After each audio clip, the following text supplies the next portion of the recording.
quiet on it. Boy, am I excited about this program. Number one, we're finishing a painting that we started like 3 sessions ago.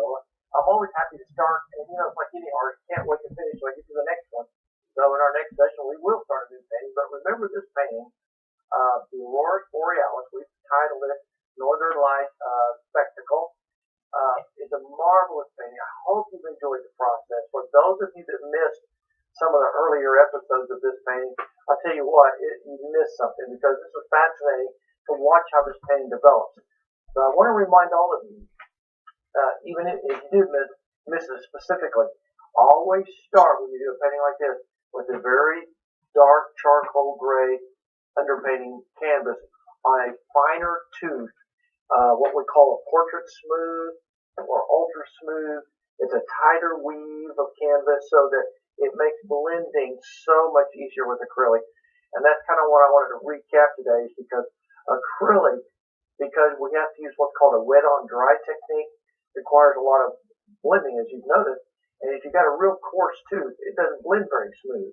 And you get those real chalky, coarse, scratchy look to it. Well, if you notice, you still get a little of that on here. Now, this is where we left off last week. And I'm going to go ahead and show you some of the reference material again. This will be our final time to kind of look at some of this. But I'm kind of combining these two together. See this one with all the colors, but look at this one, with the bright lights coming up there. That's kind of what we're doing here. There's a couple more, see, that have kind of a rainbow type stripes, and this one's got sort of a swirl like a tornado in it. I mean, really, the sky is truly, no pun intended, the limit. I really like this one, kind of like the ribbons in there. And so the main thing that I want to get across is more about the blending technique, because you can make any configuration that you want to. So when you go up, you get soft edges against this dark background. So remember, wherever you have a lighter, brighter color, you have a grayer underpainting. It's a little whitish, but not too white. And that gives you a good base to work on for color. You can't use pure color until you get to this stage. So the area that's in here, see the bright yellow-green? Look how bright yellow-green that is. Now we are closing in on these tones right here. And you can't get them that bright till this stage. So if you choose to do that, here's what you want to do. You go down here with your number 6 bristle brush. You take a little hooker's green, a little turquoise deep, and a touch of yellow, tad yellow light. And you'll notice, see that bright yellow-green right there? That's a terrific green. If that's what you want, you can make any shade of green you want to. That's just completely your choice. Now notice this. See, it's a real strong color. And now I'm going to put it on just a little heavier, roll it around. And that brings out that nice, rich, greenish tint towards the center part of your underpainting. See, I'm kind of rolling it towards the center. So that's where your color gets a little more vivid. In the sense that it's more of a true green. Just roll it right up towards the center.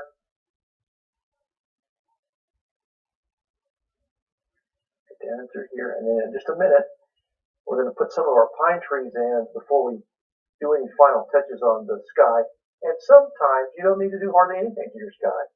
You may like it just like it is. I kind of like mine pretty much. I hate to kind of do too much, but I did want to get that little bit of a brighter green tint into it. I like that stronger green color. And then just kind of feather the edges a little bit.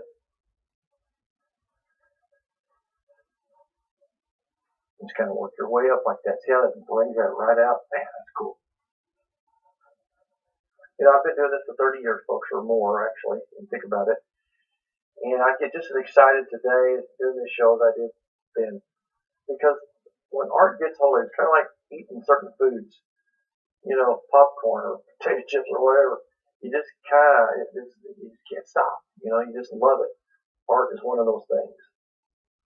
All right, I'm going to put just a touch of white in that as I go up towards this section right in here. Now, it may not appear to you guys that I'm making any progress here, but you can see that it's actually brightening it, and it gives it that nice glow. And I'm going up here. I don't want to go too high, but then I tip my brush out to make it more towards the little skinnier line. I made it a little skinnier. So you do the same thing on this section right here. Start right in the center, work your way up, keep that greenish glow towards the center.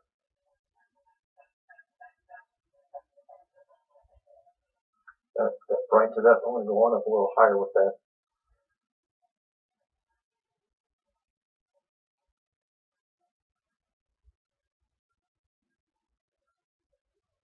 And this one I'm taking all the way off. Just a little bit on this one.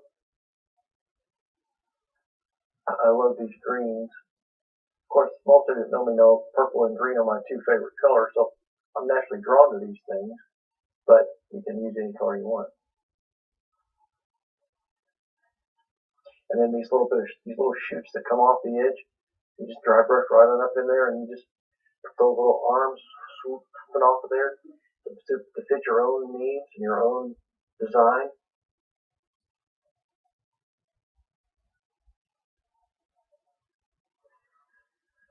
Yeah, I really like that. That really looks good.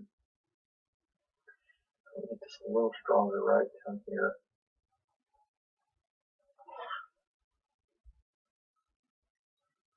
And break up that little spot there just a touch.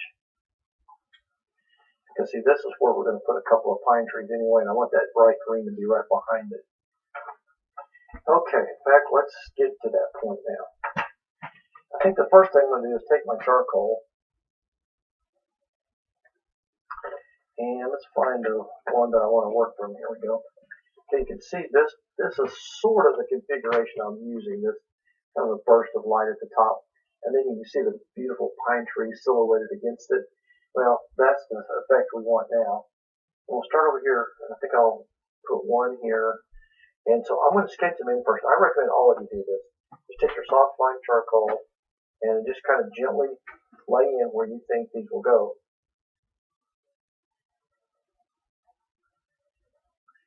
And make a couple of these. I'll make that one a little taller, because these will probably be closer to the foreground. So they'll come way on down in here. So we have a couple here to serve as eye stoppers.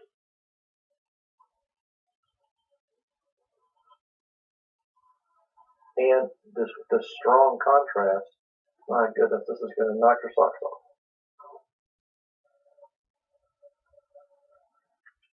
Okay, and then again right here, that still might be a little wet, so I don't want to risk that yet. Come over here, put one. Now we're using this practical thinking as an artist would do about the eye stoppers to keep your eye from going off the canvas, and so forth. Now, I'm not saying that's it. We may add more because we are going to put a major one right there, but I think that's just a little damp. So we'll go ahead and just start the other ones, and we'll come back to that one in a minute. Now, the mixture that you're going to use for this, folks, is the same color we used on the mountains. And isn't it funny that it's just the hooker's green and purple, and it makes that deep tone? Well, I'm going to switch to the number 4 bristle brush now. Rinse it out good. Take your purple and your hooker's green. Mix those together.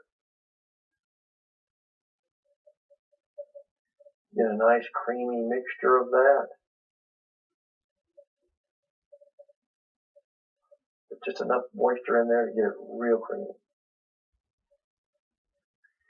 Then let's just start say with these over here. All you need is a little line. Just start with a little line. See, like that. And then you take that line and you make your own little configuration of trees. And there's all kinds of pine trees. And you got everything from the loblolly pines to the lodgepole pines to the ponderosa pines. Got 2 or 3 different kinds on the studio. I got some loblolly pines, a couple of white pines. But up here they have a large variety as well. But you just want to kind of get this nice, interesting shape of trees here that silhouettes against that background. And some of these trees are really funny looking, and I like that look of different shapes and forms. And you just want that little silhouette against the sky. Good news is you don't have to do any detail work. Make it a little more solid down here at the base.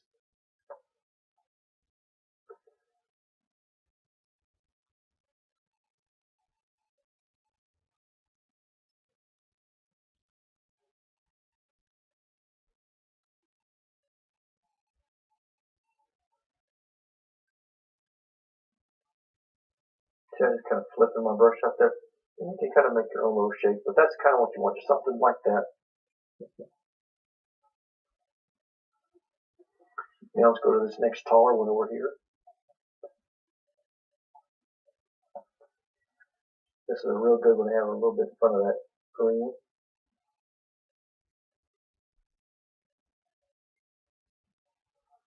And if you just kind of flip your brush out like this, you can kind of get the suggestion of those little pine needles. And yet at the same time, you want to be a little bit on the smudgy side so it's not just too harsh.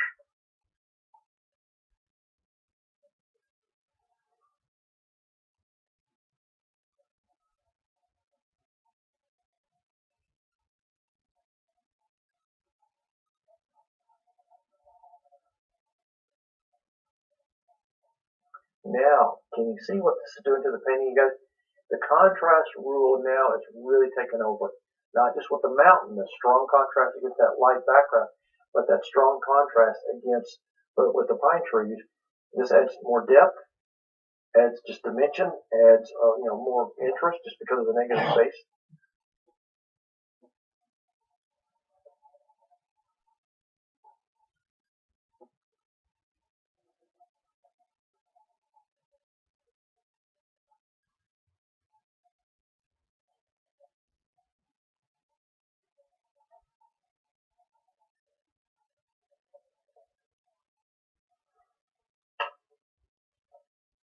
And back here on this ridge, you may want to just take your brush, turn it sideways. See, I'm creating just the tips of just the pine trees back there.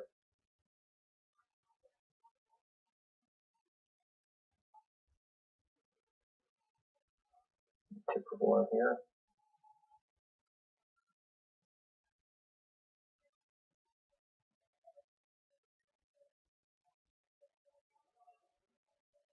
And see, what I'm looking at is my negative space.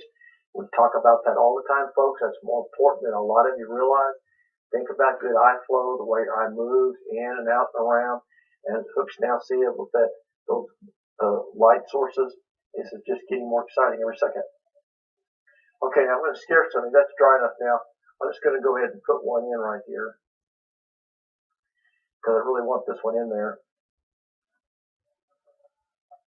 And I wanted to have sort of a scraggly look to it. So I'm going to really be careful not to make it too full because I don't want it to take away from what I'm trying to achieve here. So I'm going to start right here in the center. I'm just going to kind of start tapping my way like this, kind of scooting around on it here. A little bit wider in some spots, a little narrower in some spots.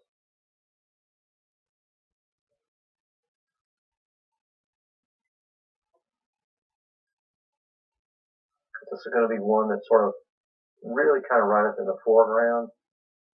It actually, I think, will come completely off the canvas, to be honest with you.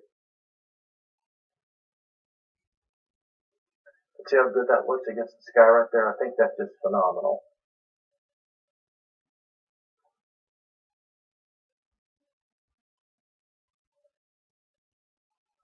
Just blend it right in, come all the way off the canvas, down here at the base. And because we're going to scumble all this dark brush and stuff in here, to some degree we'll have brush. We don't want that snow to be real strong, but we had to put that in there so we can get some contrast against it as well. I love the way that looks in there. Man, I really hope you guys are enjoying this.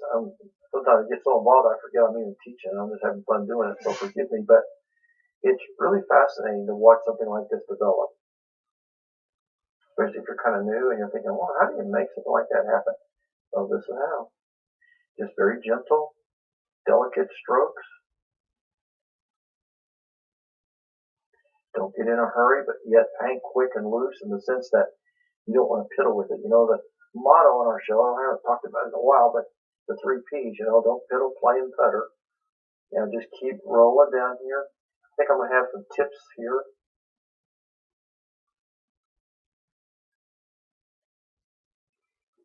You know, we once talked about maybe having a little mountain cabin with a light on it.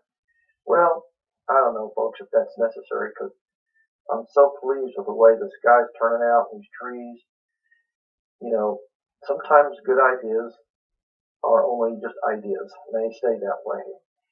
Sometimes they're not necessary, and the more I'm looking at this, the more I'm enjoying the simplicity of the composition with the mountains against the sky, the clean, bright color, and the silhouette of these trees. It's just really fascinating. But we paint a lot of things like cabins and buildings anyway.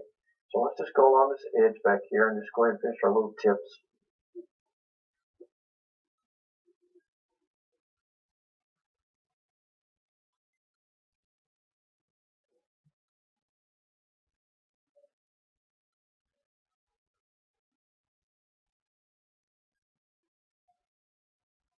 See how cool that makes that sky. It just pops. I mean, just gives it that instant glow.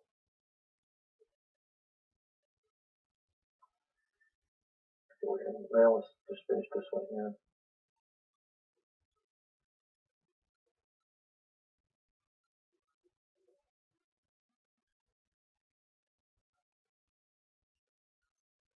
Now you guys notice how I'm keeping those real simple. I'm not really putting a lot of energy into these.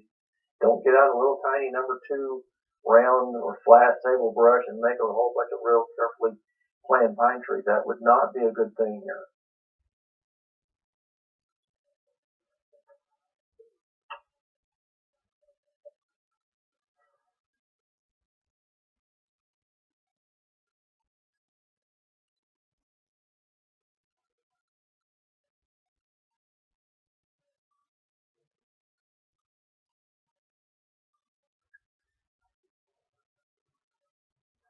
Now, we're going to keep going here.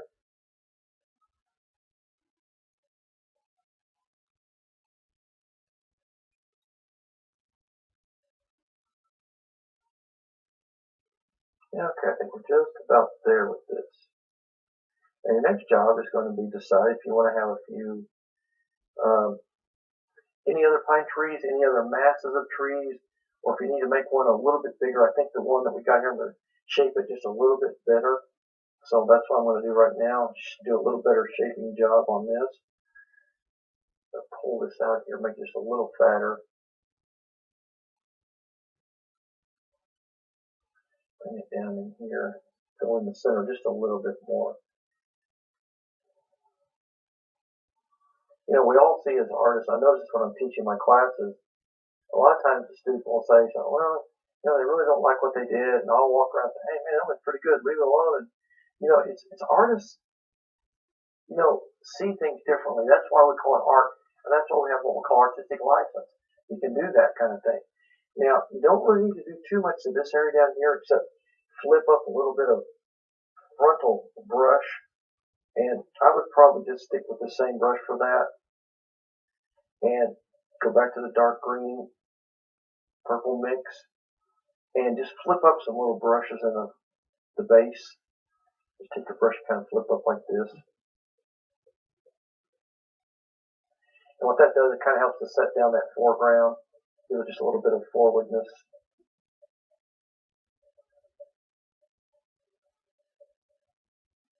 And see, even that, with that little bit of contrast, looks good with that against that shadow in the snow there. I think that's really neat looking.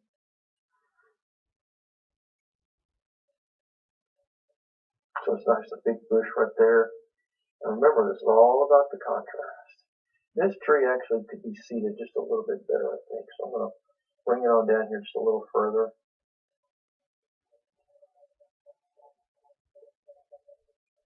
Yeah, that's better. And then we'll pull some grasses up front of it. Now, once you get this done, your next job is to come back in here and decide where you want the final bright spots to go in your sky. Now, if you want to take your script brush, you guys, now I kind of hesitate doing too much script brush work here, but for those of you that like that kind of thing, I don't even think I've got my script brush two-handed here, but I think I'm going to try something here real quick. It's not even the script brush that's so necessary. The little round, number 4 round sable. Sometimes you'll see these dead pine trees without leaves on them, and they add a really nice touch. So, like for instance, you'll see some, like one that's kind of leaning like this.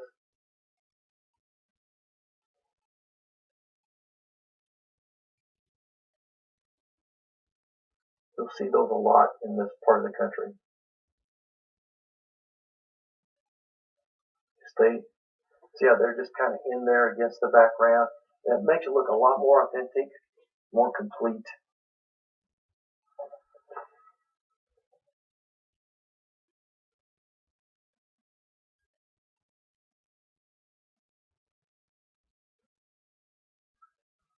We can put quite a few silhouetted in there because there's almost always several.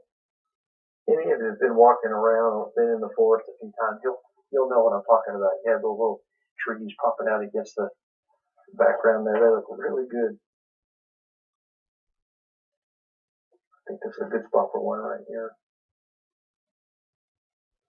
Bigger one.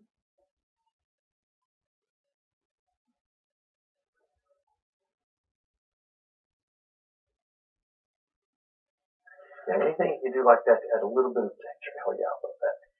Okay, now, here's where we're headed. Last step.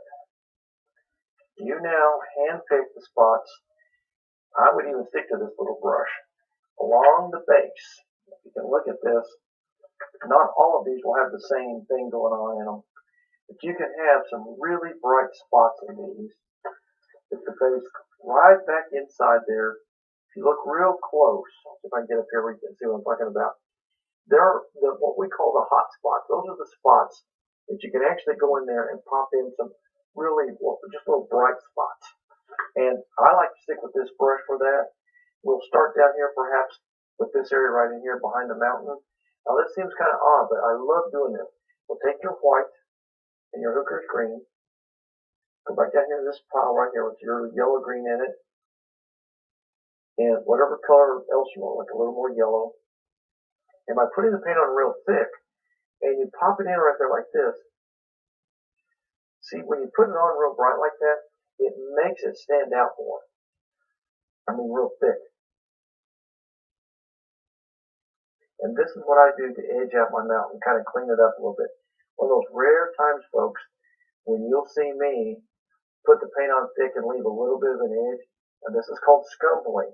I scumble right along this edge back here with this yellow-green, putting it on real thick.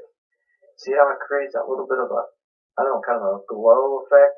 It's amazing what it does. And when it dries, the texture is there, and it looks good, especially between the trees. See, like right here? Put this in between your tree trunks, open up little pockets. These are called hot spots.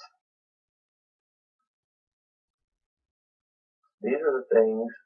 Plus, it kind of helps those of you that didn't get a good shape to your tree to go in there and kind of shape your tree a little bit.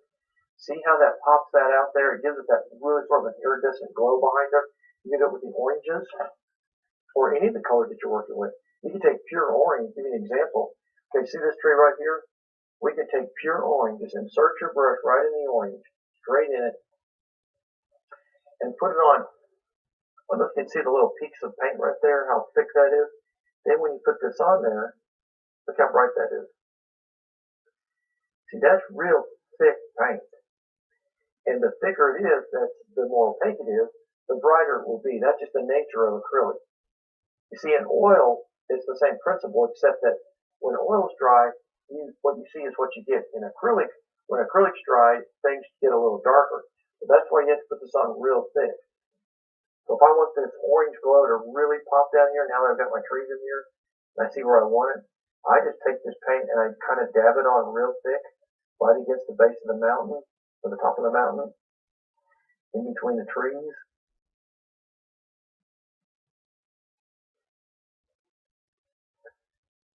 Just keep the paint reloading your brush right along this. Oh my goodness, this is so cool. And it creates sort of a really kind of a rugged look to it. Almost like it's on fire right behind the mountain. I love that effect. Well, folks, as usual, we're starting to run out of time here, and it's unfortunate because you could really do more things to this. And if you decide to put a little cabin in there, you can. If you want to put brighter color in here, you can. I'm still going to continue with this brightening process right on across the top of the mountain here because this is one of the ways I like to finish these out. A little more brighter orange right there, maybe a touch right there. And this is how I like to get this base here put together. I'm going to go with some straight yellow over here on top of this with a little bit of that orange mixed in with it. And man, you talk about a pop. Look at that. Isn't that neat looking? See how that, now it looks like the sun is really coming up. The glow of those clouds really has a source to come from. Yeah, let's put it right there. That yellow. Oh, there you go. See how neat that is? Don't you just love that? Pure yellow, with just a little touch of that orange in it, and on real thick all the way across this back in here. You'll love this.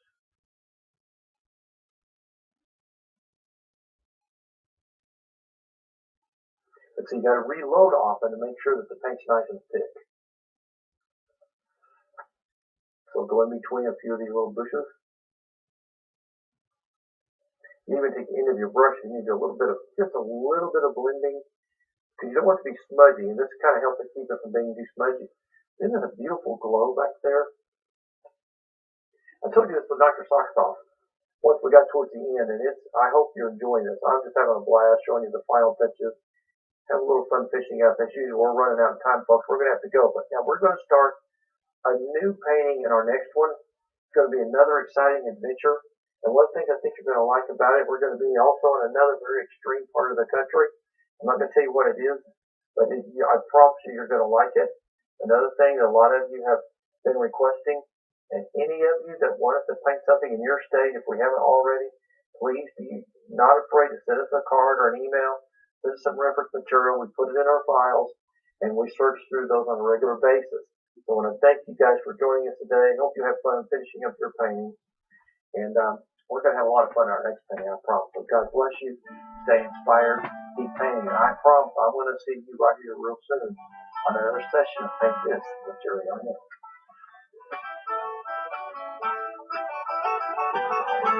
Episodes of Paint